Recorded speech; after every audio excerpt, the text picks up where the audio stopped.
In the far-off land of Oroba, surrounded by rolling green hills and wide golden plains, there lived a young woman named Nalani. She grew up in the village of Ekoma, a place known for its warm fires, close-knit families, and deep traditions. Nalani was cherished, protected, and raised with love by her parents. Her father, Chief Barasa, led the village with wisdom, and her mother, Maku, taught the children stories, counting, and home skills. Nalani lived a simple but full life. She woke before sunrise, swept the compound, fetched water, cooked meals, and helped her mother prepare food for the market. The boys of the village learned to hunt, and the girls learned to keep the home running. Though it was hard work, Nalani was proud of her place in her family. She felt secure in the strength of her people, who believed that unity kept them alive.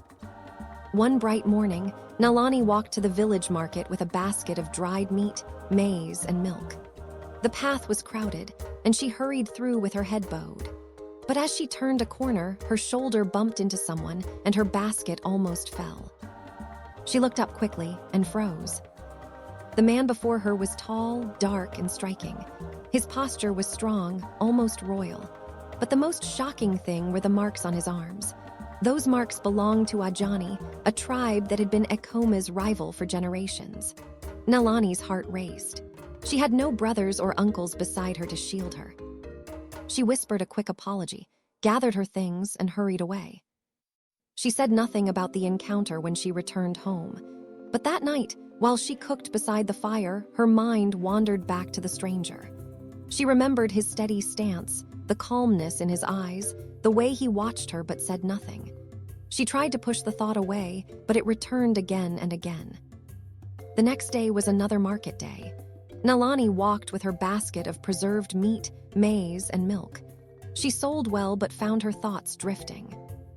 When the day ended, she met her friend Io, and they walked home together, talking about the usual things: harvests, gossip, weddings. Yet Nalani kept her secret locked in her chest. Weeks passed, and the busy life of the village continued. But one morning, as Nalani walked the path to the market, she felt thirsty. She left the road and climbed down to the stream. The water glittered like glass. She knelt, dipped her gourd, and lifted it to drink. Then she heard a deep voice behind her. "Hello there." Nalani gasped and turned. Standing by the water's edge was the same man, the handsome stranger with the enemy marks. Her throat tightened. "Do not be afraid," he said, raising his hands gently. "I am Kemi of Ojani. I do not follow the old path of hatred." Nalani stared at him cautiously. He seemed sincere, and his voice had a warmth that surprised her. Kemi continued, "I hope to become chief one day. When I do, I want our tribes to meet as friends, not enemies." The old wars brought nothing but sorrow. Nalani slowly lowered her guard. His words were calm, his presence respectful.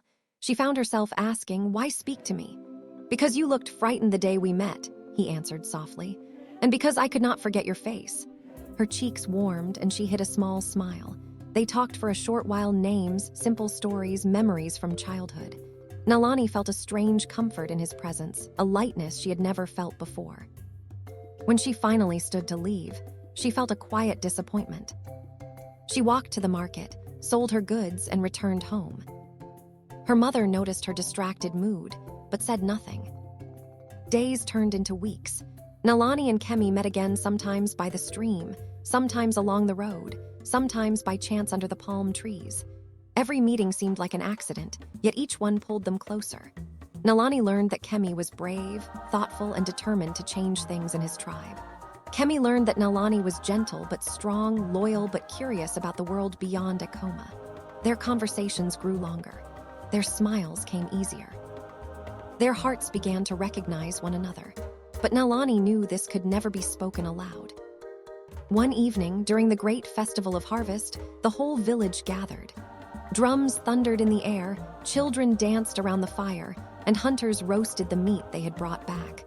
The celebration was joyful, and laughter rolled like waves. But Nalani's heart was elsewhere. Her parents called her forward. Chief Barasa placed a hand on her shoulder. Maku smiled with pride. Nalani braced herself, unsure what was happening. "Daughter," her father said, "your time has come. You are now of age. A man from our village has paid your bride price. You will marry Dotun, the son of Elder Keto." Nalani's heart stopped. Dotun, the man she barely liked, the man whose arrogance silenced entire conversations. She felt cold even with the fire beside her. That night she lay awake, staring at the stars. The future her parents chose for her felt heavy, like a chain. All she could think about was Kemi, kind, gentle Kemi, whose tribe bore marks her people hated. A few days later, she met Kemi again. When she told him about the arranged marriage, his face changed. Not with anger, but with a quiet sadness. "What will you do?" he asked. "I don't know," she whispered. "My parents would never accept you." Kemi's jaw tightened, but he nodded. "And yet I cannot pretend my heart is not yours." Nalani felt something in her chest crack open. She knew then that she could not obey. She could not marry Dotun. She could not live a life built on fear. The next morning, she told her parents her truth. Her father's voice thundered. Her mother's tears flowed. The elders called her stubborn. Some even called her ungrateful. But when they learned that the man she loved was from Ojani, anger swept through the compound like a dust storm. "Never," Chief Barasa declared. "You will disgrace us no more. If you choose him, you are no daughter of mine." Nalani trembled, but she stood firm. Her love was not a crime. Her hope for unity was not shameful. News traveled quickly, and soon Kemi's tribe reacted as well. Many were furious, insisting that no Ojani man should mix with Ekoma. But there were others quiet, watching, who wondered if this love was something new, something powerful. Finally, Kemi did the unthinkable. He walked to Ekoma with a peaceful delegation, unarmed, respectful, brave. He stood before Chief Barasa and the elders.